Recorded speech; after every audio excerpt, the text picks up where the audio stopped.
Assalamualaikum warahmatullahi wabarakatuh. Selamat datang kembali di channel kami Navarel Farm. Apakah sahabat petani menghadapi tantangan dengan tanaman padi sahabat? Apakah sahabat pernah mengalami gejala asam-asaman yang sangat merugikan? Jika ya, sahabat berada di tempat yang tepat.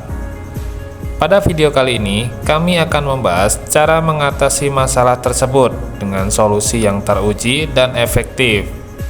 Tetaplah bersama kami untuk mempelajari langkah-langkah praktis dalam menghadapi dan mencegah gejala asam-asaman pada tanaman padi. Mari kita mulai.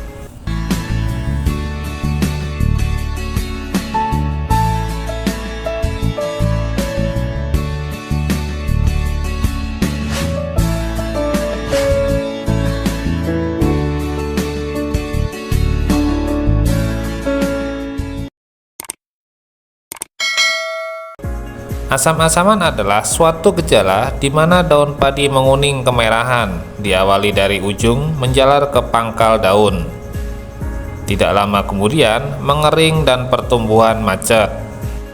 Ketika tanaman dicabut, akarnya tampak berwarna coklat seperti warna besi berkarat, kemudian mengelupas dan sebagian membusuk. Jika terlambat ditangani dengan baik, pertumbuhan padi nantinya akan terhenti. Anakan tidak terbentuk dan bisa berujung pada kegagalan tanam. Sepintas asam-asaman ini mirip dengan gejala hawar daun maupun blas pada tingkat serangan tertentu. Namun, jika diamati, terdapat perbedaan yang cukup jelas. Hawar daun yang disebabkan oleh bakteri Xanthomonas oryzae dan blas karena jamur Pyrrhicularia oryzae diawali dengan munculnya bercak-bercak yang semakin lama semakin meluas dan menyebar sepanjang daun. Pada akar tidak ditemukan kerusakan, sedangkan asam-asaman diawali dengan klorosis pada helai daun dan pada akar menampakkan kerusakan. Fenomena asam-asaman ini sebenarnya sudah banyak dibahas pada berbagai video. Kebanyakan menengarai bahwa faktor keasaman tanah yang meningkat atau pH turun yang menjadi penyebab sehingga munculnya istilah asam-asaman. Asam-asaman biasanya terjadi pada musim tanam kedua atau MT2 saat padi mulai membentuk anakan atau kurang lebih umur 10-20 hari setelah pindah tanam. Awalnya, hanya beberapa helai daun dalam satu rumpun menguning kemerahan, kemudian mengering, namun jika berlanjut dalam beberapa hari, hampir semua daun dalam satu rumpun sudah mengering.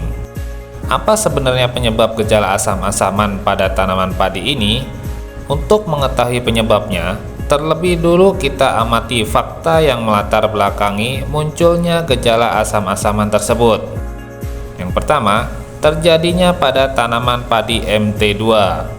Yang kedua, dampak kerusakan lebih besar pada sawah-sawah yang cara panennya dengan potong malai atau tidak dibabat, dan jerami tidak dibawa keluar dari sawah. Yang ketiga, gejala akan semakin parah setelah diberikan pupuk susulan terutama urea. Yang keempat, tidak ada tenggang waktu cukup lama antara panen MT1 dengan penanaman MT2. Mencukupi lahan sawah dengan bahan-bahan organik seperti sisa-sisa jerami memang sangat dianjurkan untuk memelihara kondisi fisik, kimia, dan biologi tanah. Tetapi, bahan-bahan organik tersebut harus sudah terdekomposisi atau terurai dengan baik. Dekomposisi bahan organik prinsipnya adalah menurunkan CN rasio atau perbandingan karbon dengan nitrogen pada angka yang ideal yaitu 12-15, di mana angka tersebut mendekati CN rasio tanah yang cukup dengan bahan organik dan layak ditanami. Bahan-bahan organik yang masih segar mempunyai CN rasio yang masih tinggi tergantung bahannya. Jerami dan batang padi mempunyai CN rasio 50-70. Untuk menurunkannya menjadi 12, perlu waktu pengomposan berbulan-bulan jika secara alamiah, atau berminggu-minggu jika menggunakan bantuan mikroba pengurai atau dekomposer. Suasana yang dibutuhkan untuk proses dekomposisi ini adalah aerob atau memerlukan oksigen cukup. Namun, apa jadinya jika bahan organik berupa sisa-sisa jerami tersebut tidak mengalami dekomposisi terlebih dahulu?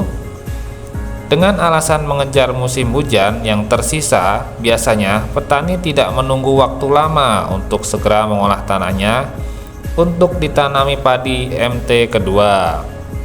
Dalam proses olah tanah, dengan traktor sisa-sisa jerami yang masih segar akan tergilas masuk ke dalam tanah yang berair dan minim oksigen. Disinilah sisa-sisa jerami itu akan dimanfaatkan dan diurai oleh mikroba anaerobik atau fakultatif atau BAN dengan proses reaksinya seperti pada reaksi berikut.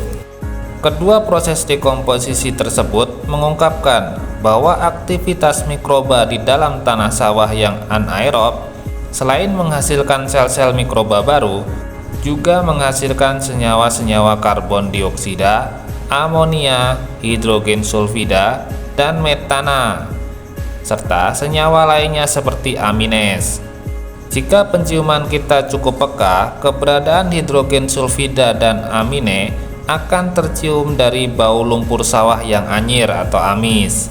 Produk-produk yang dihasilkan dari proses dekomposisi anaerobik itulah yang berdampak buruk bagi tanaman padi, terutama hidrogen sulfida dan metana yang meracuni bagi tanaman. Dan akar adalah yang paling dulu menerima akibatnya. Ketika dekomposisi anaerobik terjadi di tanah-tanah sulfat masam, unsur-unsur hara berupa logam akan menjadi bentuk beracun pula. Misalnya Fe menjadi FeS2 atau pirit, bisa menimbulkan dampak yang lebih parah bagi tanaman padi.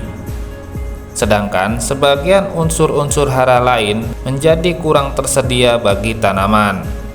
Penambahan unsur N berupa urea lewat pemupukan susulan justru semakin meningkatkan aktivitas mikroba anaerob dan terjadilah peningkatan koloni secara signifikan.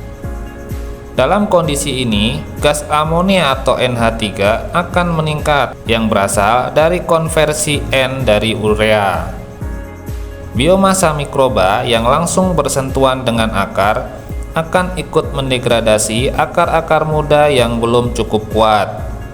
Kumpulan mikroba berupa bakteri yang menempel pada akar terasa licin ketika akar diraba dengan jari dan menyebabkan kulit akar berwarna seperti karat besi serta mudah mengelupas. Kerusakan pada akar akan memutus suplai nutrisi ke bagian atas tanaman seperti batang dan daun, menyebabkan batang dan daun menguning dan mati. Ada dugaan pula jika enzim-enzim pengurai yang dihasilkan oleh mikroba ikut terbawa masuk ke dalam jaringan dan mendekomposisi jaringan yang masih sehat. Dan bagaimana cara mencegah dan mengatasi asam-asaman? Teman-teman bisa melihat pada video part kedua. Jadi jangan lewatkan ya. Wassalamualaikum warahmatullahi wabarakatuh.